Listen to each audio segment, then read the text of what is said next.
मंगल भवनी मंगल हारी द्रवशु दशरथ अजर बिहारी।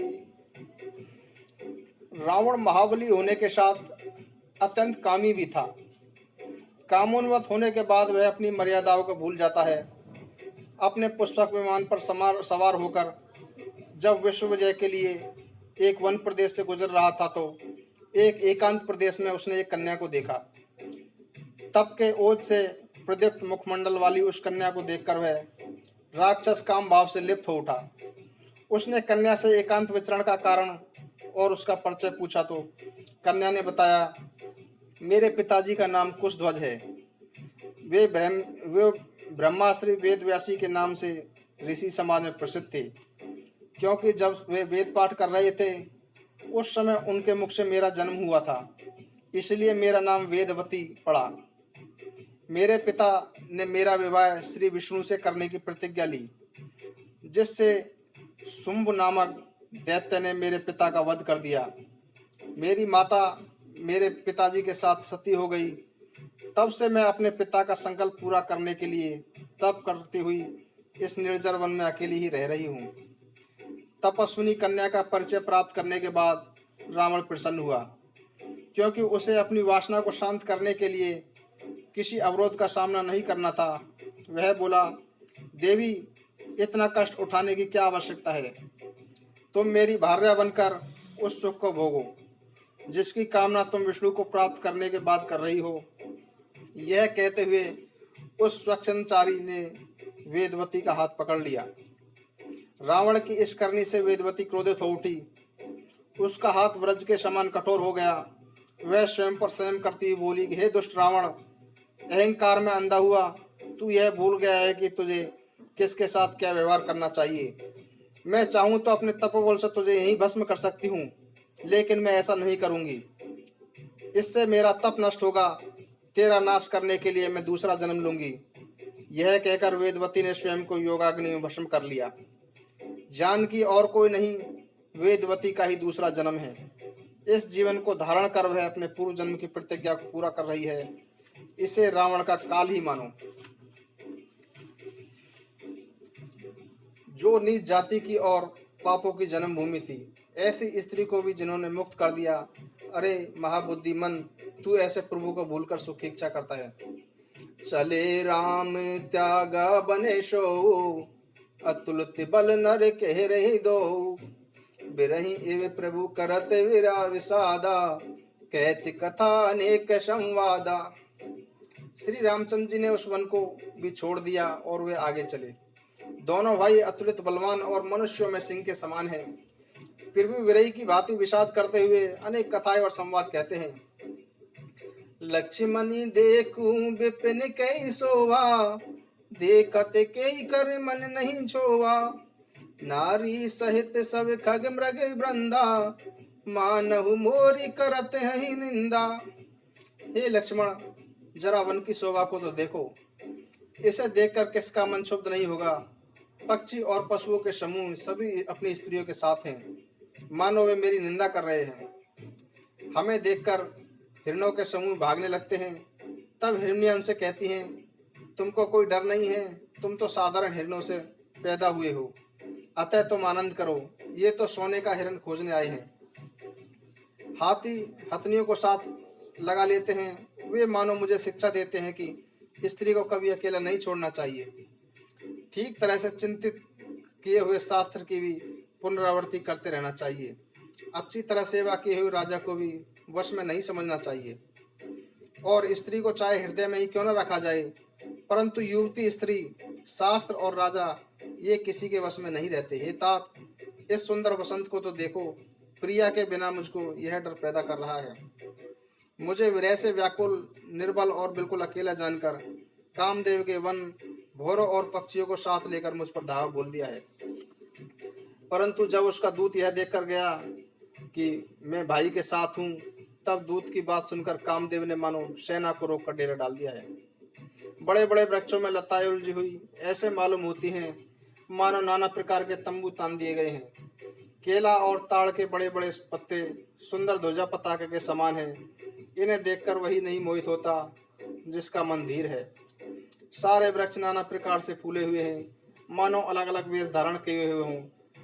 कहीं कहीं सुंदर वृक्ष सुशोभित हो रहे हैं, मानो योद्धा लोग अलग अलग होकर छावनी बनाए डाले हों। कोयले कुंज कर रही हैं, वही मानो मतवाले हाथी चिंगाड़ रहे हैं। ढेक और महोक नामक पक्षी मानो ऊंट और खच्चर हैं। मोर, चकोर, तोते, कबूतर और हंस मानो सब सुंदर अरबी घोड़े हैं। तीतर और बटेर पैदल सिपाहियों के समूह हैं। कामदेव की सेना का वर्णन नहीं किया सकता। पर्वतों की शिलाएं, रथ और जल के झरने नगाड़े हैं। पपीहे, भाट हैं जो गण समूह का वर्णन कर रहे हैं। लक्ष्मण देखत काम अनीका, रही धीर तिने के जगली का। यही के एक परम बल नारी, तई ते उबर सुभट सोई भारी। हे लक्ष्मण, कामदेव की इस सेना को देखकर जो धीर बने रहते हैं, संसार में उन्हीं की प्रतिष्ठा होती है। इस कामदेव के पास स्त्री का बड़ा भारी बल है, उससे जो बच जाए वही श्रेष्ठ योद्धा है। हे तात, काम, क्रोध और लोभ ये तीन अतिशय प्रबल दुष्ट हैं। ये विज्ञान के धाम मुनियों के भी मनों को क्षण भर में क्षुब्ध कर देते हैं।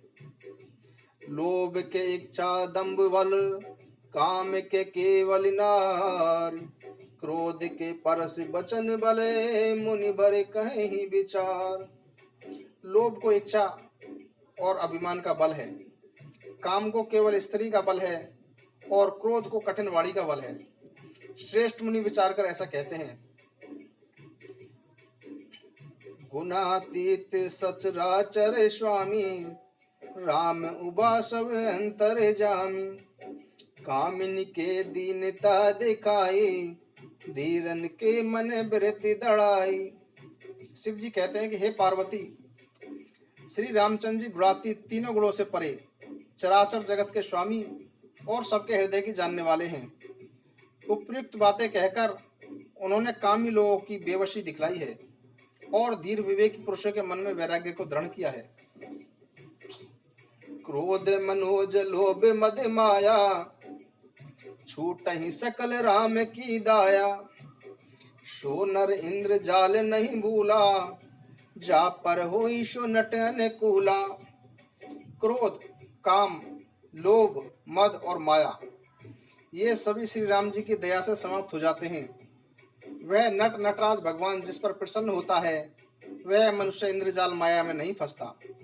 उमा कहूँ मैं अनुभव अपना, सत हरि भजन जगत सब सपना। पुनि प्रभु गए सरोवर तीरा, पंपा नाम सुभग गंभीरा। हे उमा, मैं तुम्हें अपना अनुभव सुनाता हूँ। हरि का भजन ही सत्य है, यह सारा संसार तो स्वप्न की भांति झूठा है। फिर प्रभु श्री राम जी पंपा नामक सुंदर और गहरे सरोवर के तट पर गए। संत हृदय जस निर्मल बारे, बांधे घाट मनोहर चारी। जय तय पियहि विविध मृग नीरा, जनुदार ग्रह चाचक वीरा। उसका जल संतों के हृदय की तरह निर्मल है। मन को हरने वाले सुंदर चार घाट बंधे हुए हैं। भांति भांति के पशु कहीं कहीं जल पी रहे हैं, मानो उदार दानी पुरुषों के घर मांगने वालों की भीड़ लगी हो। कमल के पत्तों की आड़ में जल का जल्दी पता नहीं लगता, जैसे माया के ढके होने के कारण निर्गुण ब्रह्म दिखाई नहीं देता। उस सरोवर के अत्यंत अथाह जल में सब मछलियां सदा एक समान सुखी रहती हैं, जैसे धर्मशील पुरुषों के सभी दिन सुख से बीतते हैं। बिकसे सरसिज नाना रंगा, मधुर मुखर गुंजत बहु भृंगा। बोलत जल को कट कले हंसा, प्रभु बिलोक की जन करत प्रशंसा। उसमें अनेक रंगों के कमल खिले हुए हैं, बहुत से भौरे मधुर स्वर से गुंजन कर रहे हैं। जल के मुर्गे और राजहंस बोल रहे हैं, मानो प्रभु को देखकर उनकी सराहना कर रहे हों। चक्रवाक, बगुले आदि पक्षियों का समुदाय देखने में अच्छा लगता है, उनका वर्णन नहीं हो सकता। सुंदर पक्षियों की बोली बड़ी मनोहर लगती है, मानो जाते हुए पथिक को बुलाए लेती हो। उस झील पंपापुर सरोवर के पास मुनियों ने आश्रम बना रखे हैं। उसके चारों ओर वन के सुंदर वृक्ष अच्छे लगते हैं। चंपा, मोलसरी, कदम, तमाल, पाटल, कटहल, ढाक और आम आदि अनेक प्रकार के वृक्ष नए नए पत्तों और सुगंधित पुष्पों से युक्त हैं, जिन पर भौरों के समूह गुंजान कर रहे हैं। स्वभावत शीतल मंद सुगंधित एवं मन को हरने वाली हवा सदा बहती रहती है। कोयलें कुकू कुकू शब्द की ध्वनि कर रही हैं। उनकी रसमयी बोली सुनकर मुनियों का भी ध्यान टूट जाता है। फलों के भार से झुककर सारे वृक्ष धरती के पास लग रहे हैं, जैसे परोपकारी पुरुष बड़ी संपत्ति पाकर विनय से झुक जाते हैं। देखी राम में अति रुचिर तलावा, मज्जुन कीन परम सुख पावा। देखी सुंदर तरुवर छाया, बैठे अनुज सहित रघुराया। श्री राम जी ने अत्यंत सुंदर तालाब देखकर स्नान किया और परम सुख पाया। एक सुंदर उत्तम वृक्ष को छाया देखकर श्री रामचंद्र जी छोटे भाई लक्ष्मण के साथ बैठ गए। तह पुनि सकल देवे मुनि आए, स्तुति करि निज नाधाम सिहाए। बैठे परम प्रसन्न कृपाला, कहते अनुज सन कथा रसाला। और फिर वहां सभी देवता और मुनि आए और स्तुति करके अपने अपने धाम को चले गए। कृपा निधान श्री राम जी परम प्रसन्न चित्त बैठे हुए लक्ष्मण जी को रसीली कथाएं कह रहे हैं। ब्रहवंत भगवंत ही देखी, नारद मन भाषोच विशेषी। मोर शाप करि अंगीकारा, सहत राम नाना दुख बारा। भगवान को ब्रह्ममुख देखकर नारद जी के मन में विशेष रूप से चिंता हुई। उन्होंने विचार किया कि मेरे ही शाप को स्वीकार करके श्री राम जी अनेक प्रकार के दुखों का भार सह रहे हैं। ऐसे प्रभु ही बिलोक जाई, पुण्य में बनही अस अवसर आई। यह बिचारी नारद कर बीना, गए जहां प्रभु सुख आशीना। ऐसे भक्तवत्सल प्रभु को जाकर देखूं, फिर ऐसा समय नहीं मिलेगा। यह विचार कर नारद जी हाथ में वीणा हुए लिए हुए वहां गए जहां प्रभु सुखपूर्वक बैठे हुए थे। गावत राम चरित मृदुवानी, प्रेम सहित बहु भांति बखानी। करत दंडवत लिए उठाई, राखे बहुत भार उड़लाई। वे कोमल वाणी से प्रेम के साथ बहुत प्रकार से बखान बखान करके श्री राम का गुणगान करते हुए चले आ रहे थे। दंडवत करते देखकर श्री रामचंद्र जी ने नारद जी को उठा लिया और बहुत देर तक अपनी छाती से लगाए रहा। स्वागत पूछे निकट बैठा रे, लक्ष्मण सादर चरण पखारे। फिर कुशल समाचार पूछकर पास बैठा लिया। लक्ष्मण जी ने आदर के साथ उनके पैर धोए। नाना विधि विनती करी, प्रभु प्रसन्न जिए जान। नारद बोले बचन तवे, जोरी शरो रूपान। बहुत प्रकार से प्रार्थना करके और प्रभु को मन में प्रसन्न जानकर नारद जी कमल के समान हाथों को जोड़कर बोले, सुनहु उदार सहज रघुनायक, सुंदर अगम सुगम वरदायक।